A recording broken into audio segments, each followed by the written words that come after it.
বর্তমান সময়ে পুরো বিশ্ব যে বিষয়টা নিয়ে অস্থিতিশীল এবং যে দ্বন্দ্বটা নিয়ে বেশি ভাবনার মধ্যে রয়েছে সেটা হচ্ছে ইসরায়েল এবং ফিলিস্তিনিদের যুদ্ধ।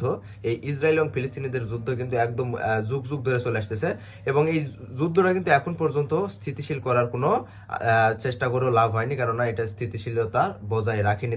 তারা এই দ্বন্দ্বটা অল টাইমই চালিয়ে গেছে। তো কি কারণে আসলে ইসরায়েল এবং ফিলিস্তিনিদের যুদ্ধ এবং এটা কোথা থেকে সংগঠিত হয়েছিল এবং কেন এটা যুগ যুগ ধরে চলতেছে, এটা সকলের মনের প্রশ্ন, কিন্তু আমরা আসলে সঠিক তথ্যটা বা সঠিক নিউজটা কিন্তু আমরা আসলে জানি না। তো সংক্ষেপে আজকে জানানোর চেষ্টা করব কেন ইসরায়েল এবং ফিলিস্তিনিরা যুগের পর যুগ তারা নিজেদের মধ্যে দ্বন্দ্ব করে আসতেছে এবং এটার আসলে মূল কারণটা কি। চলুন জেনে নেওয়া যাক আসলে এর পিছনের কারণগুলো। ইসরায়েল ও ফিলিস্তিনের দ্বন্দ্ব মূলত ভূমি, জাতীয়তা, ধর্ম এবং ইতিহাসের উপর ভিত্তি করে গড়ে ওঠা এক দীর্ঘমেয়াদী সংঘাত। এর পেছনে শতাব্দী প্রাচীন ঐতিহাসিক প্রেক্ষাপট রয়েছে। আসলে আমরা যদি সংক্ষেপে বলে থাকি, প্রথমত যে বিষয়টা নিয়ে বিরোধ রয়েছে তার মধ্যে অন্যতম হচ্ছে ভূমি নিয়ে বিরোধ। উভয় পক্ষই একই ভূখণ্ডকে নিজেদের ঐতিহাসিক ও জাতীয় ভূমি হিসেবে দাবি করে। ইসরায়েলি পক্ষ এটিকে ইহুদি জনগণের প্রাচীন জন্মভূমি বলে মনে করে, আর ফিলিস্তিনিরা এটিকে তাদের প্রাচীন বাসভূমি বলে দাবি করে, যার জন্য যুদ্ধটা কিন্তু অধিক প্রকট আকার ধারণ করে। 1917 সালে ব্রিটিশ সরকার ব্যালফোর ঘোষণাতে ফিলিস্তিনে একটি ইহুদি রাষ্ট্র গঠনের সমর্থন জানায়। পরে 1947 সালে জাতিসংঘ ফিলিস্তিনিকে দুটি রাষ্ট্রে ভাগ করার প্রস্তাব দেয়, একটি ইহুদি রাষ্ট্র বা ইসরায়েল এবং আরেকটি আরব রাষ্ট্র বা ফিলিস্তিন। ইহুদিরা প্রস্তাব মেনে নিলেও আরবরা তা প্রত্যাখ্যান করে। 1948 সালে ইসরায়েলের স্বাধীনতা ঘোষণার পর আশেপাশের আরব দেশগুলোর সঙ্গে যুদ্ধ বাঁধে। ইসরায়েলের যুদ্ধ জিতে নিজের সীমান্ত বাড়ায় আর বহু ফিলিস্তিনি উদ্বাস্ত হয়ে যায়। এরপর 1967 সালে 6 দিনের যুদ্ধ ও ইসরায়েলের পশ্চিম তীর, গাজা উপত্যকা ও পূর্ব জেরুজালেম দখল করে নেয়, যা আজও বিরোধের মূল কারণগুলোর মধ্যে অন্যতম। ইসরায়েল পশ্চিম তীর ও পূর্ব জেরুজালেমে বসতি স্থাপন করে যাচ্ছে, যা আন্তর্জাতিক আইনে অবৈধভাবে ঘোষণা করা হয়। আসলে ফিলিস্তিনিরা এটিকে তাদের ভূমি দখলের অংশ হিসেবে দেখে এবং যার জন্য বেঁধে যায় গৃহযুদ্ধ। ফিলিস্তিনি ও ইসরায়েলের কেন্দ্রীয় শহর জেরুজালেম শহরটি একটা পবিত্র জায়গা হিসেবে বিবেচনা করা হয়। জেরুজালেম শহরটি ইহুদি, মুসলিম ও খ্রিস্টান 3 ধর্মের জন্যই পবিত্র।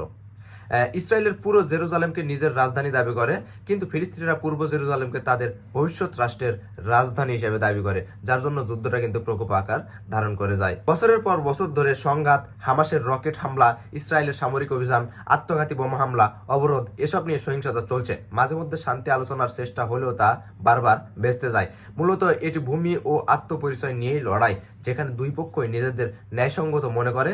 দ্বন্দ্ব নিরসনে আজও কোনো রাষ্ট্র বা কোনো সংস্থা এগিয়ে আসেনি, যার জন্য এই দ্বন্দ্বগুলো এখনো প্রকোপ আকার ধারণ করেছে।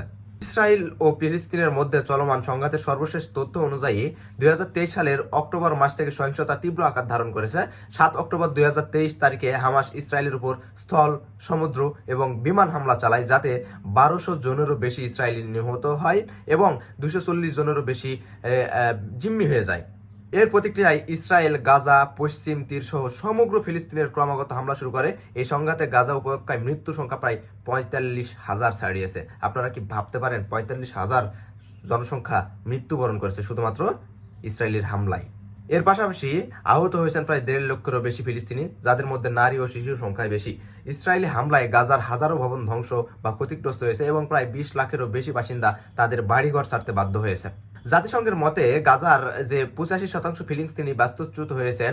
এমন পরিস্থিতিতে আন্তর্জাতিক সম্প্রদায় যুদ্ধবিরতির আহ্বান জানালেও ইসরায়েল তার আক্রমণ অব্যাহত রেখেছে। এদিকে ইসরায়েল ও ফিলিস্তিনের মধ্যে দ্বিরাষ্ট্র সমাধানের প্রস্তাব চলছে, বাস্তবে তা কার্যকর হয়নি এবং কোনো রাষ্ট্রই এ বিষয়ে মতামত দেয়নি এবং তারা কখনোই নাক গলাতে আসেনি, যার জন্য এই ইসরায়েল ও ফিলিস্তিনি যুদ্ধটা কখনোই থামেনি এবং এই যুদ্ধটা বর্তমানও চলমান এবং এটা নিয়ে পুরা পৃথিবী কিন্তু একদম উদ্ব্যস্ত এবং এটা একটা পুরা পৃথিবীব্যাপী সাড়া ফেলেছে।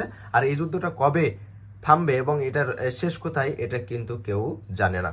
তো আজকের ভিডিওতে ছিল আসলে ইসরায়েল এবং ফিলিস্তিনের মধ্যে এই যে গুরুত্বপূর্ণ বিষয়গুলো আলোচনা। আশা করি আপনাদের ভালো লাগছে। ভালো লাগলে অবশ্যই একটা লাইক দিয়ে যাবেন। ধন্যবাদ।